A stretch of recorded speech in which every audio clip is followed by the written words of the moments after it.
সেহেরির সময় বাড়িতে ফোন দিলাম। আম্মু ফোন ধরে বললেন, হ্যালো। আমি বললাম, আব্বাকে দেন। আম্মা খানি অবাক হলেন। সাধারণত বাড়িতে ফোন দিলে আম্মার সাথেই বেশি কথা হয়।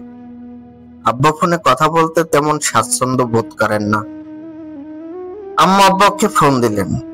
আব্বা ফোন ধরতে আমি বললাম, আব্বা, আব্বা, ও আব্বা, আব্বা, আব্বা। আব্বা অবাক গলায় বললেন, কি হয়েছে আব্বা? আমি বললাম, আব্বা, ও আব্বা, আব্বা, আব্বা, আব্বা, ও আব্বা, আব্বা। আব্বা এবার রীতিমতো চিন্তিত হয়ে পড়লেন। তিনি বিভ্রান্ত গলায় বললেন, কি হয়েছে আব্বা, কি হয়েছে? আমি আবারও বললাম, ও আব্বা, আব্বা, আব্বা, আব্বা, আব্বা, ও আব্বা। আব্বা বললেন, আব্বা, কি হয়েছে, কি হয়েছে? আমি ফিক করে হেসে দিয়ে বললাম, কিছু হয় নাই, এমনিতেই অনেকদিন ধরে আপনাকে ফোন দিই না, কতদিন আব্বা আব্বা বলে ডাকি না, মনে হচ্ছিল আব্বা আব্বা ডাকার জন্য বুকের ভিতরটা শুকাইয়া গেছে। পানি না খাইতে পারলে যেমন তৃষ্ণা লাগে, সেই রকম গলা শুকাইয়া গেছে। কেমন খা খা লাগতেছিল বুকের মধ্যে, এই জন্য তৃষ্ণা মেটাইলাম। আব্বা, আব্বা, ও আব্বা, আব্বা, আব্বা। আমি ফোন রেখে দিলাম। খানিক বাদে আম্মা ফোন দিয়ে গম্ভীর গলায় বললেন, তুই তোর আব্বারে কি বলছস?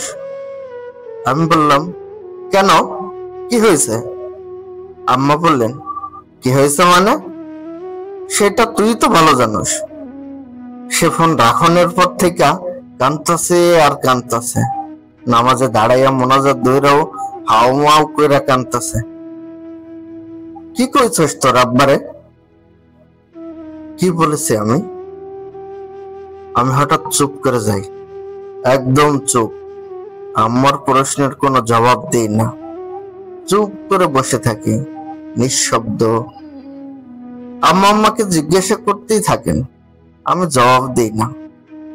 আমার চোখ ক্রমশ ঝাপসা হতে থাকে, গাল ভিজে যেতে থাকে। বাইরে শুভে সাদিকের আলো ফুটছে, সেই আবসা আলোর দিকে তাকিয়ে আমার হঠাৎ মনে হতে থাকলো, আব্বা কান্দুক, কান্দুক, কান্দুক তার পুত্র।